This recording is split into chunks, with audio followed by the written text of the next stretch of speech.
Hello YouTube, so hope you're doing good. It's a Saturday and I thought that I'll do an update on my planet tank, so here it is. And I thought that I'll also show my face because it always helps when you're seeing the person you've been discussing your tanks with. So here I am, and it's nothing major update this week, but it's a very simple one. What we're going to talk about is how the tank has progressed all this while, and how I've taken care of the tank after I've moved the house, and how things have been. So that's the whole story today. I just have a few more fishes that I've added today, so they're just getting used to the tank, and as you can see, it's pretty lush green in the background. The tank is doing pretty good. And what I'll do now is I'm going to turn the light off so that the focus is directly on the tank, and then I'm going to take you through or walk you through the whole entire tank and how the plants are doing, or what I've done differently, how things have taken shape, and which are the new fishes. So that's the most important part. Exciting things here, so I wanted to share with all of you and get your views on the type of fishes that I'm selecting, and the way I'm maintaining the tank. If you have any suggestions, so I would love to know that. And also thought that I should tell all of you about how I have written a planted tank handbook, how it came through, and how it's doing on Amazon. So yes, what I thought was, yeah, I reach out to you guys every week or every other week, and I give you a lot of ideas about how to maintain your plant tank, and how to take care of your fishes, what to have in your tank, what not to have in your tank. And I thought that finally I should put that down in a book and share it with a lot more people who would benefit from this kind of knowledge. So what I did was I put all these points down into a particular book and named it the Planted Tank Handbook. It's kind of a quick guide, so if someone is trying to start off with a new planted tank, it's a very handy book to have in the house. So I've got it as an ebook, so you don't need to get a print and then you lose the book or the pages go off. So all you have to do is just go to Amazon and well, you get the book there. I've named it the Planted Tank DIY Handbook. For beginners, of course, because the advanced guys, they know how to look up information, they know what to do, they've already started up. So yeah, we don't need a book for that, right? So we do our own research, and we proceed with that. We help each other. That's a community that we have thanks to YouTube and thanks to Google. So yeah, so that's the point. So I thought I'll write it down into a book, so if someone is watching this video and is planning to make his own planted tank, they can just go ahead, read the book. I'll put the book's description or the link to buy the book in the description of this YouTube video, so that you can go and buy it, and you can just go ahead and set up your planted tank right away. So that's how simple it is. I've tried to simplify the stuff, not complicated. So that's the thing there about the book. That's about the book. So what I'll do next is, let me just walk you through what we have here, what are the plants that I've got here, how the plant's doing, what are the fishes that have been added. So that's the next thing that I'm going to talk about. So let me pause the video because you know that I'm the only person out here who's recording it, who's maintaining the tank, and who's also selling the book. So it's all me. So yes, please excuse me moving out of the video frame and stopping the video, and I'll set up the camera at a different angle so that you can have a better view of the tank, and we'll talk from there. So let's meet in the next cut. That's how I'd put it. So thank you. Alright, so this is the second cut of the video, and this is where I've focused on the tank, and let me try to demonstrate what I have here, which are the fishes that I've added, and how are the stuff doing here. So let me just get something to point towards the screen, and that'll help me show what all is there. And I'm sure this is what helps. This is my planting tool. So nothing better for an aquarist than this planting tool. So this is what I'm going to use as a pointer today. So as you can see, the Ludwigia repens that started there, somewhere down there, has gone up. As you can see, that's gone up. It's filled the top. So yes, that's doing superb there. And mind you, this tank is doing without CO2, because you can see that the CO2 has gone empty. There's no bubbles for the CO2 coming up there. And it's got the flourish nutrients that I was dosing has gone off. I don't have it. I'm not getting it online. I think there's some problem with the stock, so that's not there either. It's just surviving on what nature gives it. So that's not natural growth that you see here. And just see the the jungle valve that's taken over. As you can see that it's come all the way from the back to the front of the tank, and it's covered it here. So I'm just loving the growth that this is showing. Also, just check out the way the substrate has subsided. It's gone down. It's spreading across the surface. I was telling you that this was the area that I didn't have a substrate, but it just pushed itself through, and it's just filling it in this section. That's benefiting my Rotala, and the Rotala is just growing. As you can see that the Rotala has already started forming kind of a wall there. I'm just keeping my hand here so that you can just compare it with this for the size. So just see the Rotala that's just going massive there. Behind the Rotala you can see a few strands of the Amazon sword. That's the sword that grew in my house. I did not buy it. It was it just propagated itself, and it's doing great there.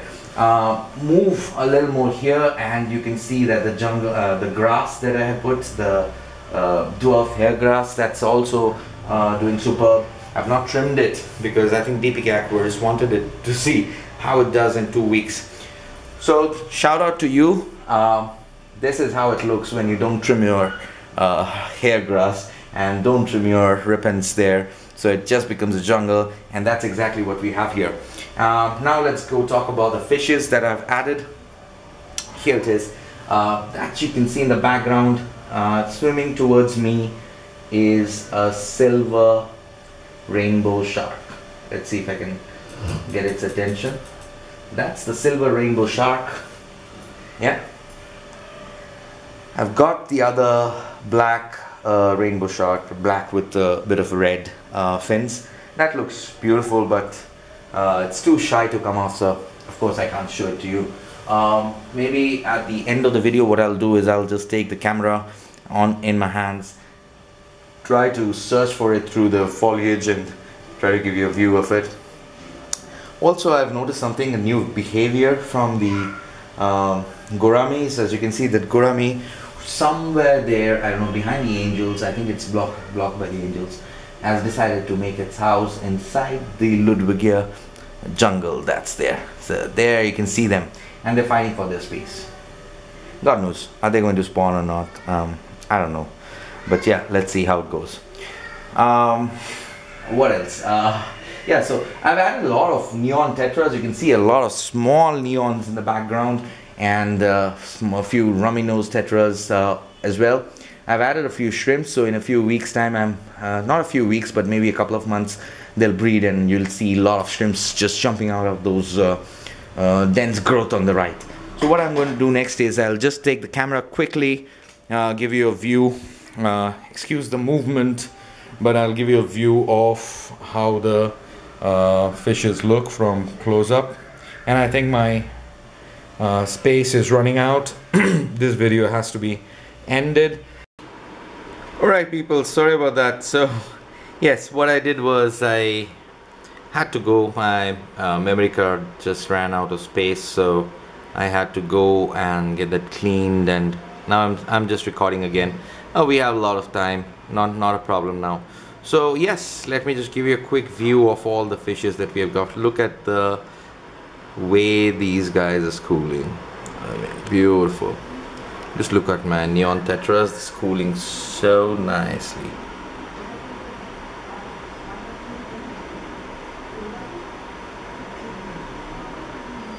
These angels, they just love the limelight, I'm sure about it. I mean, whenever they see a camera, they just decide to come and pose right in front of it. So, yeah, that's the rainbow that I got today. It's a silver rainbow. I love its eyes. I mean, it just looks like a deer or something. Beautiful, beautiful one. They're just getting their colors because they've just moved in here, so kind of in shock. I don't believe in quarantine and all. Just let nature take its course. Not that I have a lot of crazy exotic fishes out here that if I lose, I'd not get them back. Not that I want to act as if I don't care about them, but I really don't feel that there's a necessity to do that. Check this pleco. It's made his cave right there under the crypts. And let me see if I can move around and find the other rainbow somewhere there. Let me see. Now, no, I just can't see it. I mean, what's with these rainbow sharks, man? They just love to hide. We're not sure why, but give them some bit of vegetation and they'll just hide. Oh, I spotted my yellow shrimp. Let me just see if I can show that to you. There, under the leaves, there is my yellow shrimp. These guys have gone extinct from my tank when I used to have loads of them. If you've seen one of my previous videos, you'd know that the Serpy tetras that I had, they did a lot of damage. So did the angels. So yeah, but slowly I'm sure they'll come back to their old form. I'll have a lot of them. It's not that hard to breed them, so just have to give them a lot of hiding spaces so that they can maintain their population. The young ones are safe. So yeah, that's there. So yes, that's the tetras, the schooling tetras. And if you do not like the way they school now, I have a trick that can help. So let me do that, and I'll explain how you can show this to your friends when they're visiting if your tetras are not schooling. Going to pause this video, do the trick and explain it to you. But again, I don't need to, just see the way they're schooling now. Rummy nose are awesome. I mean, let's take a different angle. I'm sure with the background being dark, you can actually see their colors.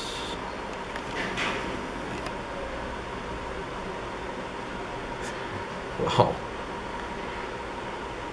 Spritey ones, I'd call them. I mean, and let's get the... Even these guys are schooling nicely. So, see the small ones that you see in the group? Wow, what a shot. The small ones that you see in the group, those are the ones that I got today. I mean, the shopkeeper, he was asking me like, you need the big ones, small ones. I said, does it make a difference? I mean, we are here for a hobby. I mean, if I get the small ones, I'll grow them out. And they are schooling fish, so they get to learn from the bigger ones, the elder ones. So that's always good to have. I mean, you can have the small ones and grow them in your tank, and it's a different kind of fun, guys. I mean, just love to see them grow. And with these videos, if you go back to my videos, previous videos, you'd see the rummy nose, what they started at when they were small. This is one black sheep that I've got, this rummy nose. Although I've never had problems with my supplier previously, but yeah, this is one sick child that I've got here. But okay, I'm dosing medicine, so it'll go off in no time. Let's see if I can focus. It's not focusing properly. So yes, that's there. You can see the tail fin, not the tail fin, the dorsal fin. Those have some kind of infection, some kind of parasite. Not too worried. I've seen this on rummies previously, so they just go off with the medication. So hopefully this guy will make it through. Shout out loud for this guy, man. Pray for him. Young guy should do well. Right, so that's about it. I've rambled enough and taken you through a lot. So yeah, thanks for watching. I'll just wrap it up, and we'll meet in another week, 2 weeks. Yeah, not going to do much, but I'm going to do replanting. This huge bunch of towering Ludwigia repens is going to go. I'm going to chop it off into smaller units. Just the color. Yeah, you can see the red color. You can see a red leaf right there, lying there. It's so red. So yes, I'm going to chop it off, and you can see these spaces, these empty ones between the crypts somewhere there. So what I'm going to do is I'm going to plant, take a stem which is long enough, plant it there, just leave the tip exposed to the light, and let it grow out. So you'll have some kind of contrast. It's all green on this side. I mean, I don't know, I'm bored with it. So yes, we'll have some contrast. Let's see how it goes. I'll keep you posted. Oh, forgot to talk about these guppies, man. I got them as well. So I'll close off with the view of these flaming guppies. Bye.